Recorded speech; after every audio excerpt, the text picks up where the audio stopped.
Hey guys, welcome back to my channel. Today we are going to study part 2 of infinitives. And ये part देखने से पहले make sure कि आप first part भी देख लो पूरी तरह से, तब आपको समझ में आ जाएगा ये पार्ट और अच्छे से। फर्स्ट पार्ट में हमने पढ़ा था what is infinitives, what are the uses of infinitives and omissions of to.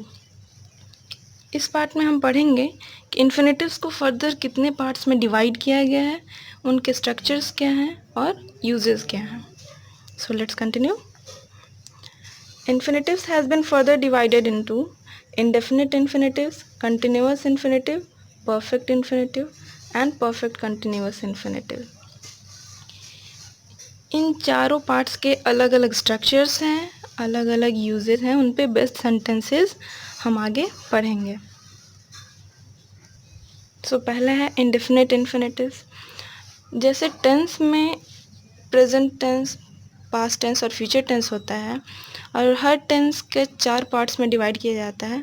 Like for example present tense को हम प्रेजेंट इंडेफिनिट कहते हैं, present perfect, present continuous, present perfect continuous.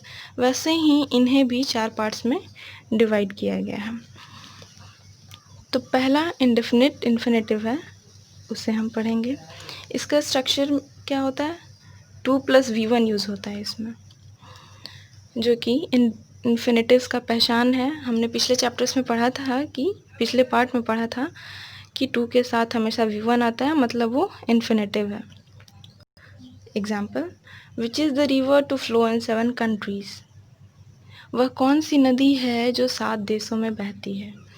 To flow कौन सा फॉर्म है, इस स्ट्रक्चर पे basis है। इट मीन्स इंडेफिनिट इन्फिनेटिव के जो भी सेंटेंसेस आपको मिलेंगे वो इसी स्ट्रक्चर पे बेस्ड होंगे। Next, who is the man to help you. वह कौन आदमी है जिसने आपकी मदद की। यहाँ पे भी 2 + हेल्प, दैट इज़ 2 + वर्ब और 1 form. I hope you have got the first form of the infinitive, that is indefinite infinitive. Let's move on to the next one. The second is continuous infinitive. इसका structure है 2 + B + V4। V4 मतलब verb plus ing। Okay,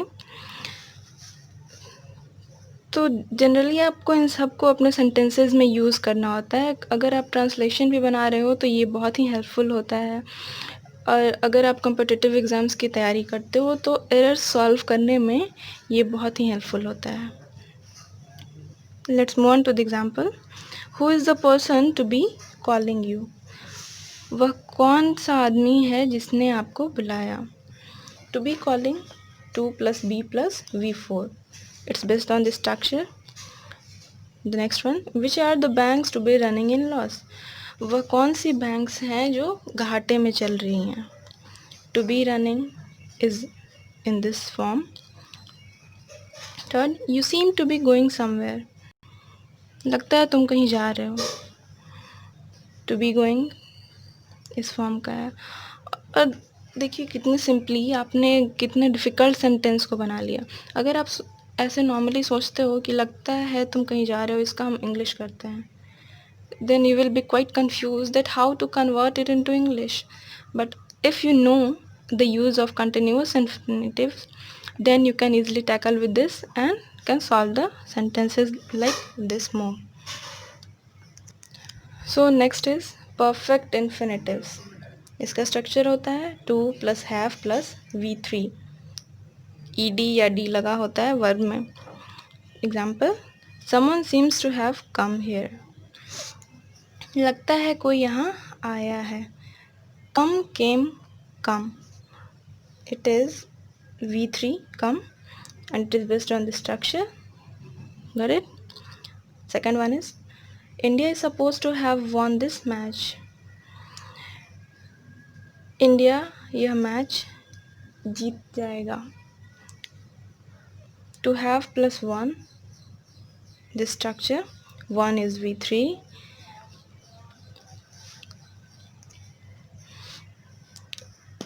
These are some sentences which we often use in our daily lives, but when we come to the translation of Hindi from English, it becomes quite difficult for us. So infinitives is kind of a important thing to just make us be fluent in our English while knowing and being grammatically correct. Next one is perfect continuous infinitive. इसका structure होता है to plus have plus been plus V4.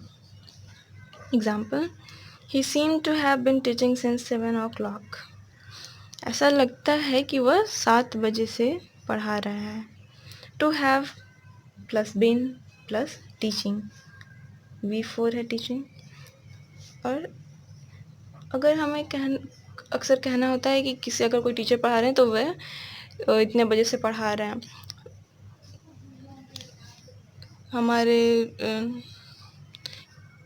हमारे और भी कई daily life sentences इस तरह से इजीली ट्रांसलेट हो सकते हैं. सेकेंड है you seem to have been standing here for a long time. ऐसा लगता है कि तुम यहाँ बहुत लंबे समय से खड़े हो. To have plus been plus standing based on this structure. I hope it is clear now कि हमें स्ट्रक्चर पे किस तरह से सेंटेंसेस बनाने होते हैं. अगर आपने बस ये स्ट्रक्चर याद कर लिया चारों के, देन आप इजीली किसी भी सेंटेंसेस को इस पे बना सकते हो. Next one is passive of infinitives. जो हमने अभी इन्फिनेटिव्स के 4 पार्ट्स पढ़े, उनमें से 2 पार्ट्स के पैसिव्स भी बनते हैं. पहला है इंडेफिनिट इन्फिनेटिव्स. तो जब हम इंडेफिनिट इन्फिनेटिव्स के किसी भी सेंटेंस का पैसिव स्ट्रक्चर बनाते हैं तब ये स्ट्रक्चर होता है 2 + b + v3. और एक्टिव में होता है 2 + v1. Example, which are the rivers to be found in South India. वह कौन सी नदियाँ हैं जो साउथ इंडिया में पाई जाती हैं, दक्षिण भारत में पाई जाती हैं. To be found, you can easily see the structure over here. जैसा कि मैंने कहा था कि जो 2 पार्ट्स हैं उनके पैसिव्स बनते हैं. तो पहला था इंडेफिनिट इन्फिनेटिव और दूसरा है परफेक्ट इन्फिनेटिव.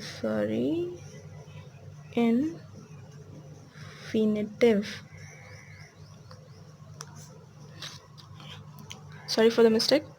इसका स्ट्रक्चर होता है 2 + हैव + बीन + v3.